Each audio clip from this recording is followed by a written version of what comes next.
I wasn't always the man people whispered about. For a long time, I was just a son who worked too hard and trusted the wrong kind of shadows. That afternoon, the sun pressed down so heavy it felt like it wanted to erase me from the earth. I lay under the old lemon tree behind my house, suit shirt unbuttoned at the throat, one arm over my eyes, pretending to sleep. The grass was cool against my back, the air thick with the sour-sweet smell of lemons and cigarette smoke that clung to me no matter how many showers I took. From the balcony above, I could feel my men watching, even with my eyes closed. I didn't have to see them to know their positions. Emilio at the north corner, hand on his radio, two more on the roof, fingers close to triggers. A black SUV still ticking hot in the driveway from the drive back. They thought I was resting. I wanted them to think that. A calm boss is a safe world. A tired boss makes people nervous, and nervous people make mistakes. In reality, I hadn't slept in 36 hours. Every time I blinked, the night before flashed behind my eyes in sharp, broken frames, headlights cutting through rain, the sharp pop-pop of gunfire, the red blooming on a young man's white shirt as he fell. My order, my war, my victory if you asked the city. My loss if you asked the part of me I tried to bury. The lemon tree above me had been there since before I bought the house. Its branches twisted like old fingers, full of scars from storms and knives. I liked that about it. It had survived a lot and still gave fruit. On paper, so had I in the streets. My name meant safety to some, terror to others. On paper, the cruise group was construction, imports, security. In reality, well, reality was written in tattoos and bullet holes. A bee buzzed near my ear and I flinched, hand moving automatically toward the pistol at my waist. My fingers brushed the cold steel and I forced them to relax. No sudden moves, not here, not in the one place left that was supposed to be clean. They didn't bring blood into this garden. That was my rule. No arguments, no deals, no screaming. If you crossed me, you never made it past the front gate. The old lemon tree, the faded stone benches, the cracked fountain, they were off limits. Maybe it was stupid, a man like me trying to keep one small piece of the world innocent. But when you have destroyed as much as I have, you start needing rules just to believe you're still human. The phone in my pocket vibrated again. I knew who it was without looking. My cousin Diego, impatient, wanting answers about the shipment, about the bodies, about the rumors that there was a traitor sitting at our table. I let it buzz until it stopped. 10 minutes. I had told them all. Give me 10 minutes alone. A king is allowed a little silence before he signs another death sentence. Inside the house, a plate clinked against another plate, distant and soft. The maid, I thought, what was her name? Anna, no, Elena, quiet with tired eyes and hands cracked from cheap soap. She came with a good recommendation from the priest, and in my world, a priest's word is more valuable than any contract. I paid her double the usual salary and told her one thing, just one. No family lives on the property, and under no circumstance do children come near me. Children have a way of making a man remember the smell of his own childhood. I couldn't afford that kind of weakness. Still, as I lay there, listening to the faint sounds of the house, another sound slipped through, so light I thought it was a memory at first. A laugh. Not the laugh of a grown man full of whiskey and lies. Not the nervous laugh of a guard trying to impress his boss. A tiny, bright bubble of sound that didn't fit anywhere near my world. I opened my eyes a fraction of a millimeter, just a crack. Sunlight stabbed through the leaves, throwing patches of gold on the stone terrace and the grass around me. No one in sight, the balcony rail still, the door to the kitchen half closed. There it was again, closer this time, a small, breathy giggle followed by the pat-pat-pat of bare feet on stone. I told myself it was in my head, some cruel echo from the hospital hallway years ago. My sister's little boy, Benjamin, laughing as he ran ahead of us, plastic car clutched in his fist, right before the car turned the corner and the world went red. That laugh had haunted me. It had followed me into every deal, every war. It had sat beside me in the back seat while my men drove me through streets I owned. But the sound I heard now wasn't memory. It moved, irregular and real, from the kitchen door to the terrace, from the terrace toward the garden. The grass whispered as something small stepped onto it. My fingers found the pistol again, slow, careful. No one got into my garden without my permission. No one. Either someone had broken my rule, or someone wanted me dead badly enough to walk a suicide mission straight across my own backyard. I kept my breathing steady, chest rising and falling as if I were lost in an afternoon nap. It was a trick I had learned young, lying still while men decided if I was worth keeping alive. When you grow up in debt to dangerous people, you learn very quickly how to be quiet, how to listen, how to make your heart beat so softly that death passes by, thinking you're already his. The footsteps came closer, hesitant then braver. The grass brushed against a small leg. I could hear the tiny hiss of it. Lemon blossoms dropped around me, soft against my shirt. The air shifted with a new scent, milk, soap, something sweet and cheap like the candy they sell in plastic jars near bus stations. A voice, no more than a whisper, floated above me. "Mama says the senor is always angry." I froze, every muscle locked, though outside I didn't move a millimeter. The voice was high, a little raspy, clearly a child who had cried too much or laughed too hard.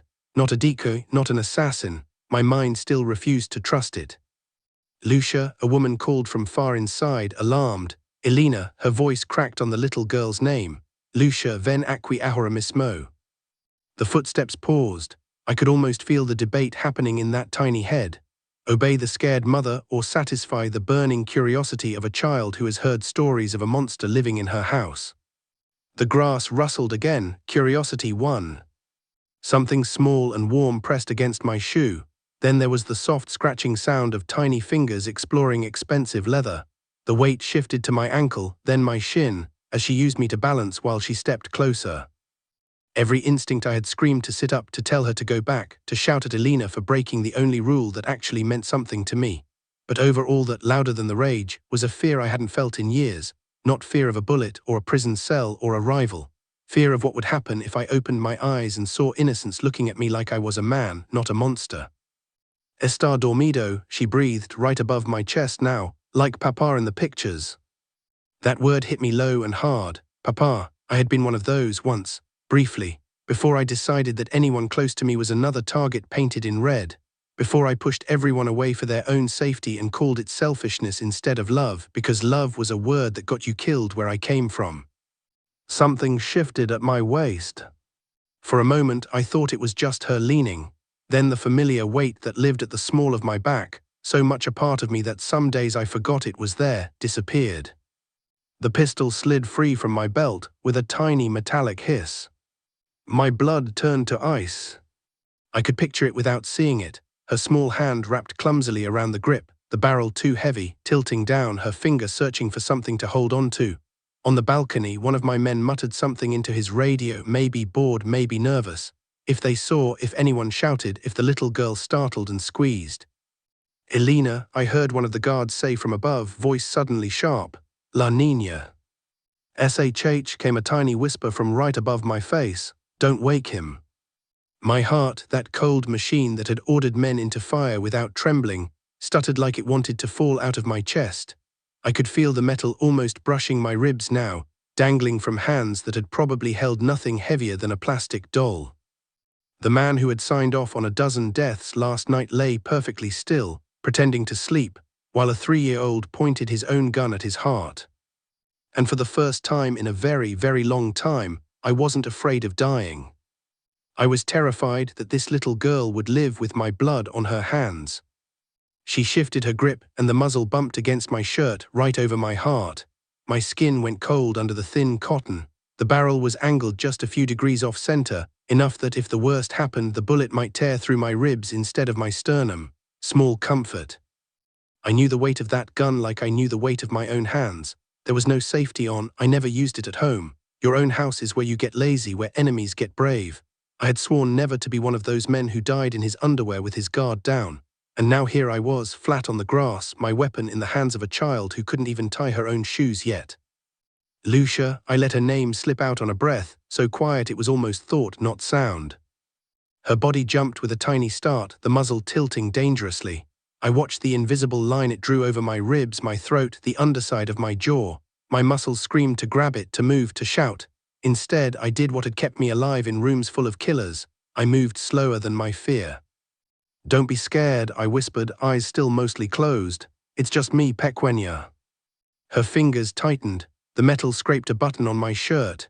I heard sandals slap stone as one of the guards on the balcony leaned forward. "Jefe," he began. "If anyone moves," I said louder now without turning my head, "I will kill him before the sun goes down." Silence fell over the house like a dropped curtain. Even the birds in the lemon tree seemed to hold their breath. I opened my eyes fully. She was smaller than the sound of her laugh had made her seem. 3 years old, maybe 4, hair pulled into 2 uneven braids that stuck out like the wings of a frightened bird. Her dress was clean but faded, a cartoon character on the front washed almost white. Her brown eyes were huge, fixed on my face with serious concentration, the way a child looks at a puzzle they're sure they can solve if they try hard enough. The gun looked obscene in her hands, heavy, black, swallowing her wrists. Her finger wasn't quite on the trigger, but it was too close, hovering over the metal like a question. "You're not sleeping," she said, as if accusing me of something. Her voice trembled with the thrill of being right. "No," I answered, matching her softness, "not anymore." For a moment we just stared at each other. Somewhere behind her, Elena's footsteps hammered the tiles, getting closer, every step a prayer and a curse. "What do you have there, Lucia?" I asked, keeping my voice low, steady, like I was talking to a skittish animal. She looked down at the gun, then back at me. "A toy." I almost laughed. It came out as a breath that hurt my chest. "That's not a toy," I said. "That's heavy, right?" I let the word gun stay out of the air. No need to teach her that word this early. She nodded solemnly. Her small arms were already shaking from the weight. "Good, tired muscles shake, tired muscles don't jerk." "Let me help you," I murmured. "It's too heavy for you alone." I moved my right hand very slowly, like I was lifting it through water. Her eyes tracked it, uncertain but curious. When my fingers reached the gun, I didn't yank or grab. I just laid my palm over hers, covering most of her hand, taking some of the weight. Warm skin over warm skin, cold steel between us. "See," I said, "better if we hold it together." Her shoulders relaxed a little. Up close, I could see a faint bruise along one of her wrists, yellowing at the edges. Not from my house, from somewhere before. My thumb slid along the side of the gun, feeling for the slide, the magazine release. The movement was so practiced my hand could have done it without me. With my left hand still under my head, I pressed gently with my right thumb. The magazine clicked free, dropped into the grass between us with a soft thud. Her eyes flew wide at the sound. "It's okay," I said quickly. "It does that, watch." I shifted, sitting up slowly. I angled the barrel away from both of us, then twisted it from her grip as if I was just changing how we were sharing it. Her small fingers let go without a fight. The chamber was still loaded. I racked the slide, catching the single bullet in my palm before it could fall. Years ago, I had taught my younger brother the same movement in an alley behind our building, both of us laughing, thinking it was some kind of game. He died with a bullet in his neck at 19. Lucia didn't flinch at the metallic sounds. She just watched, fascinated. "Lucia," Elena's voice cracked as she burst through the door to the garden. Her face was pale, eyes wild. When she saw the gun in my hand and her daughter standing inches from my knees, all the color drained completely away. She grabbed the stone column like she needed it to stay upright. "Señor, por favor," her voice broke in the middle. She tried again. "Please," I told her not to. I stood up, slipping the empty gun into the back of my waistband. Without the bullets, it felt strangely harmless, like a snake with its fangs pulled. Elena rushed forward, scooping Lucia into her arms so fast the girl gasped. Lucia clung to her neck, confused more by her mother's terror than by the gun she had just been holding. "I'm sorry," Elena whispered, words tumbling over each other. "Lo siento, señor, I swear I never. She got away from me, I was washing the dishes. And don't fire me, please, don't." My men had drifted closer to the balcony rail now, eyes sharp, waiting for my verdict.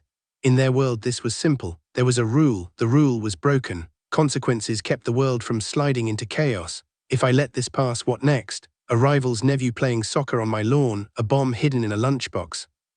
I looked at Elena properly for the first time, not as a line item on payroll, but as a person. She was younger than I had thought, maybe late 20s. Dark circles under her eyes, the kind you don't get just from work. Sleeves pushed up, revealing thin forearms, a cluster of fading bruises near the elbow that were not from bumping into furniture.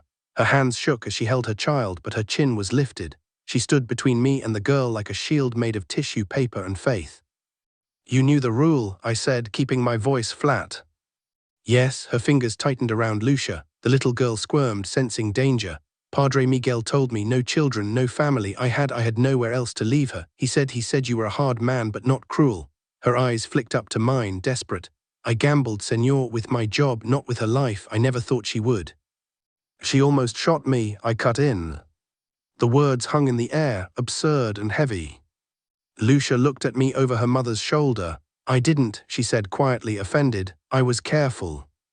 That made something inside me twist. The courage, the certainty. My niece had been like that. My own daughter, short-lived, almost a phantom, had never been old enough to be anything. Elena's knees buckled. She dropped to the ground, still clutching Lucia, whispering a rush of apologies into the top of her daughter's head. The girl buried her face in her mother's neck, but one small hand reached blindly back toward me, as if we were already part of the same tiny circle of trust she lived in. "This house," I said slowly, surprising myself with how tired I sounded, "is full of men who would hurt a child to send me a message." Elena squeezed her eyes shut, as if waiting for a blow. "And some of those men," I went on, "work for me." Her eyes snapped open. Pain and fury flashed across her face before fear covered it again. That tiny flash told me more about her than any reference ever could. "Who hits you, Elena?" I asked softly. "Those bruises, the way you flinch at doors slamming, who?" Her mouth opened and closed. She shook her head once violently like a stubborn mule. "It's nothing, senor, old things from before." Lucia lifted her head. "From the man with the snake on his neck," she said, calm as if talking about the weather. "The one who says we owe him money. Mama cries when he comes." "A snake on his neck." My stomach dropped. In my world, that wasn't just a description. That was a brand, a tattoo worn by the collectors in the Ortega crew, men who claimed to work independently but who had been doing favors for my cousin Diego for years. They went into the poor neighborhoods with my family name on their lips and their own rules in their fists. If one of them had put hands on my maid and her daughter, he hadn't just disrespected them. He had disrespected me under my own roof with my own money. The guards above shifted, sensing the temperature of my anger change. "Take Lucia inside," I said quietly to Elena. "Feed her, let her draw, no one touches them, no one raises their voice. From this moment they are under my protection." Elena stared at me like she didn't understand the language I was speaking. Then her face crumpled and she nodded, stumbling to her feet. "Gracias, señor," she whispered, tears spilling over. "Gracias." Lucia didn't say thank you. She just looked at me over her mother's shoulder as they walked away, studying me with that same serious curiosity. At the door, she lifted her small hand and made the shape of a gun with her fingers, then giggled, turning it into a clumsy little wave. When they disappeared inside, the garden felt colder. I bent down, picked the magazine out of the grass, and slipped the single bullet back on top. The metal felt heavier than it had that morning, as if it knew it had almost written a very different ending. Above me, Emilio cleared his throat. "Jefe," he called quietly, "what do you want us to do about this snake?" I looked up at him, then toward the city beyond the walls of my garden, where debts were collected in my name, and children learned to be careful with monsters. "Find him," I said, my voice left no room for questions, "and find out who told him he could touch what's mine." I slid the loaded magazine back into the gun, the click echoing under the lemon tree like a promise. Because now, for the first time in years, what was mine wasn't a shipment or a street or a stack of cash. It was a maid with shaking hands. And a little girl who had almost killed me, and somehow, without knowing it, had just saved what was left of my soul. The concrete chair dug into my back as I leaned forward, elbows on my knees, watching the man with the snake on his neck try to breathe through a broken nose. The warehouse smelled like oil and dust and fear. One bare bulb swung overhead, making his tattoo seem to move, green coils twisting when he swallowed. His wrists were tied to the metal chair with plastic cuffs. Blood had dried in a thin line from his nostril to his mouth. I hadn't touched him. My men had brought him in like that. "You know who I am," I said quietly. He nodded once, then winced. The movement made the snake's head flex over his collarbone, its tongue almost touching the outline of a cheap cross. "Then you know I don't like repeating myself, so let's try this only one time." I let a small recorder sit on the table between us, where he could see its red light. "Who told you you could walk into my streets and put your hands on a woman who works in my house?" He swallowed again, eyes flickering to the recorder, then to Emilio in the corner, arms folded, gun resting but ready. "That's not how it was," he rasped. "She owed, we collected like always." "Owed who?" I asked. "Cruz," he said, shrugging as far as the cuffs allowed. "You, your people, same thing." The words hit like a slap I deserved. "I never signed off on any loan to a maid," I said. "Try again." He laughed, a short, ugly sound that sprayed a little blood. "You sign off on everything. No, Jefe, you don't have time for that. You pay men to handle details, men like Ortega, and men above men like Ortega." There it was, the name that circled my family like vultures. Ortega. We did business together when it was useful. We stayed out of each other's homes, that was the rule. Lately, lines had blurred. "Who gave you Alina's name?" I asked. "Who said she was fair game?" The snake man hesitated. His eyes slid to the side again, not to Emilio this time but to the door, to the world beyond it, to whoever he was more afraid of than me.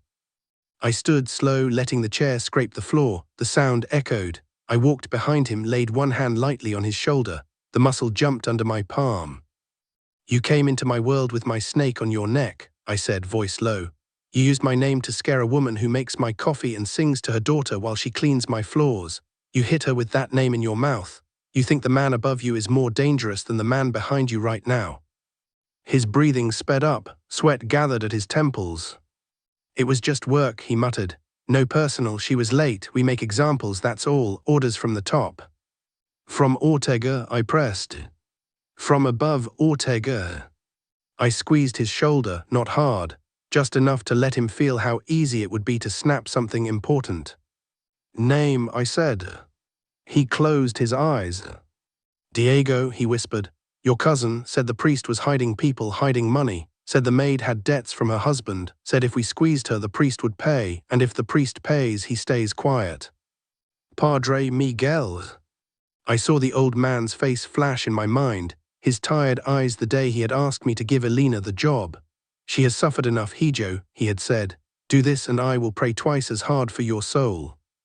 Now I understood the tremor in his voice when he spoke of troubles in the barrio.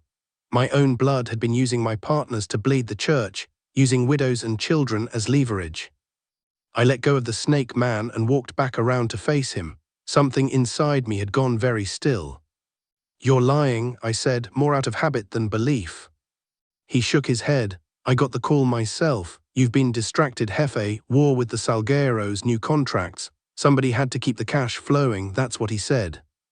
Emilio shifted his weight. His jaw was tight. He had grown up 2 streets from mine. He knew what it meant when collectors started thinking of widows as business opportunities. I picked up the recorder and slipped it into my pocket. "If you're lying," I told the man, "I'll send you back to Ortega in pieces. If you're telling the truth," I looked at the snake tattoo again, its ink gone dull over old scars, "then you chose the wrong man to follow." He let out a shaky breath, relief and terror wrestling in it. "What happens to me now?" he asked. I didn't answer. I turned to Emilio. "Clean this up," I said. "Send him back to Ortega with a message. His men do not touch my people again without talking to me, and if Diego calls him, I want to know every word." Emilio nodded. The snake man sagged with the illusion of being spared. He didn't understand that sometimes living with fear is a longer punishment than anything I could do to him in that room. By the time I stepped back into the sunlight of my garden, my shirt smelled of metal and cheap cologne. The lemon tree's shade hit me like cool water. From the open kitchen door, I heard the scratch of crayons on paper. Lucia sat on the floor, legs splayed, a piece of paper in front of her. Her tongue stuck out slightly between her teeth as she pressed hard on an orange crayon. Elena wiped the counter, watching her like a hawk watches the sky. "What are you drawing?" I asked. Lucia looked up, surprised but not afraid. She held the paper up proudly. "It's you," she said, "under the tree with the sun." The drawing was rough, circles and lines, a big yellow blob for the sun, a green explosion for the tree. Under it, a tall stick figure with a square for a body and 2 dots for eyes. Beside him, a small figure with wild hair holding his hand. "Who's that?" I asked, pointing to the small one. "Me," she said, as if it were obvious. "So you're not lonely when you sleep." Elena's hand froze on the counter. Her eyes flew to mine, apology already forming on her lips. "She doesn't mean..." "It's okay," I cut in, more to myself than to her. Because the truth was, I had been sleeping alone for years. In mansions, in penthouses, in armored cars, alone in crowds, alone in rooms full of men who would kill for me but wouldn't cry at my funeral. And this child, who had known me for less than a day, had put herself in my dreams without asking permission. I crouched down so I was at her level. "May I keep it?" I asked. She nodded seriously. "But you have to put it where the monsters can see it," she said, "so they know you're not bad." My throat tightened. "Okay," I said, "I'll do that." I took the drawing with fingers that had once signed off on murders as if they were bank transfers. The paper felt heavier than the gun at my back. That night I called Diego. He came to the house the next afternoon, smiling like a politician, arms open wide as he stepped through my door. "Primo," he boomed, pulling me into a hug that smelled of expensive cologne and cheap victory. "You finally answer your phone. Busy days, huh?" We walked out to the garden together. My men stayed back as instructed. Only Emilio leaned in the doorway, pretending to check his messages, eyes sharp. Diego lit a cigarette, exhaled toward the lemon tree. "You hear about the little problem in the barrio?" he asked casually. "Some idiot with a snake on his neck got a little rough. Ortega's handling it. I told him to keep his dogs on a leash. No need to worry." I watched the smoke curl around the leaves. "You gave him the leash," I said.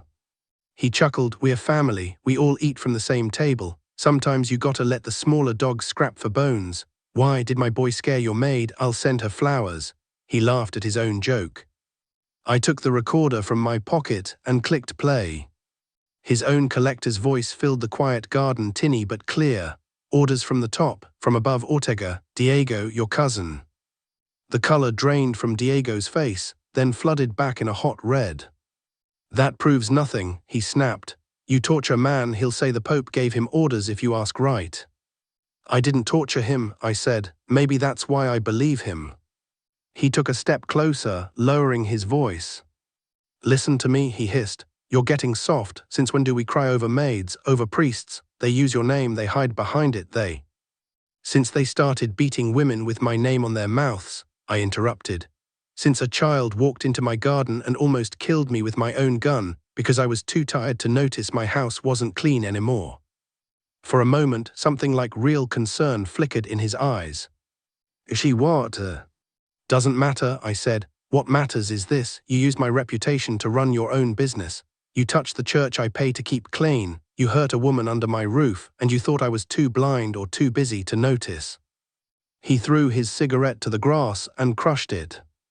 "I thought you remembered where we came from," he shot back. "Two kids watching our mother beg creditors for more time. You swore nobody in our family would ever be that weak again. Now you're protecting some stranger like she's blood." I looked toward the kitchen window. Through the glass I could see the corner of a drawing taped to the fridge. A big yellow sun, a green tree. "Maybe blood isn't just who shares your name," I said softly. Diego followed my gaze, his jaw clenched. "This is why people are talking," he said. "They say you're losing your edge, that our enemies smell it. You know there's a traitor feeding them, passing roots, names. You think they're scared of a man who tapes children's drawings to his fridge. He was good, always had been. Turn the blade, twist the doubt, make me question my own instincts before I could question his." "Funny you mention the traitor," I said. I nodded toward the side door. Emilio stepped out carrying a thin folder. He handed it to me without looking at Diego. Bank transfers, phone logs, photos, a copy of a contract for security services with an Ortega shell company, all signed in a hand I had known since we were boys. "I thought I was paranoid," I said, "so I had Emilio follow the money instead of the gossip. It all led to you, the leaks, the side deals, the missing shipments that somehow landed exactly where Ortega wanted them." Diego's smile dried up. "You spying on your own family now?" he asked, voice low and dangerous. "I'm protecting my own family," I answered. His hand went to his waist. Emilio's gun was in his hand before Diego's fingers touched metal. For a second the world narrowed to 3 points, Diego's eyes wide and furious, Emilio's barrel steady and cold, the lemon tree between us old and silent. "You gonna let your dog shoot me?" Diego spat. "After everything, after I bled for you?" I stepped between them, my back to Emilio. "I won't have you killed," I said. Diego laughed, disbelieving. "You whoa, what, you're a saint now?" "No," I said. "I'm just done adding names to the list inside my head." I took Diego's gun from his belt myself. He let me, too shocked to resist.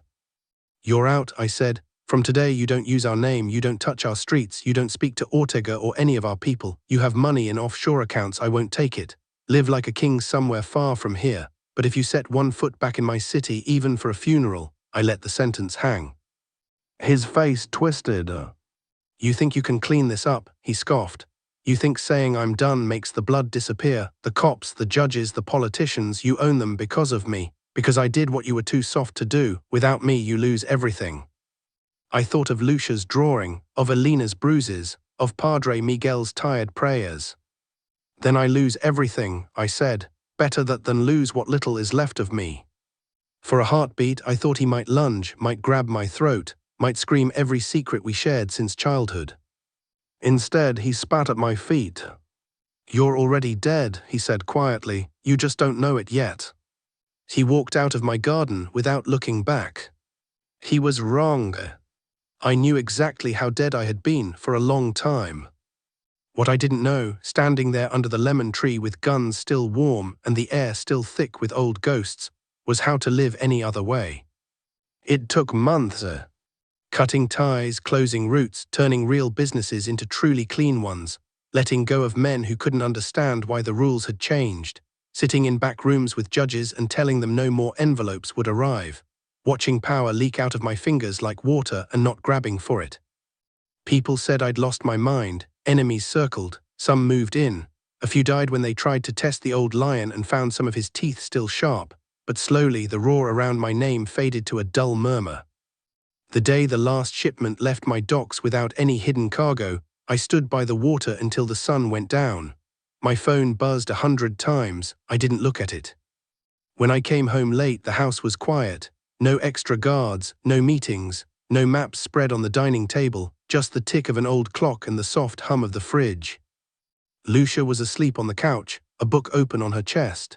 Elena dozed in a nearby chair, her hand still resting on her daughter's ankle, as if afraid she might vanish if she let go. I draped a blanket over both of them. On the fridge, her drawing had been joined by others, some messy, some surprisingly good. In more than one, a tall figure stood under a tree with a small one beside him. Sometimes I had a crown, sometimes I had a big, silly smile. The monsters hadn't come.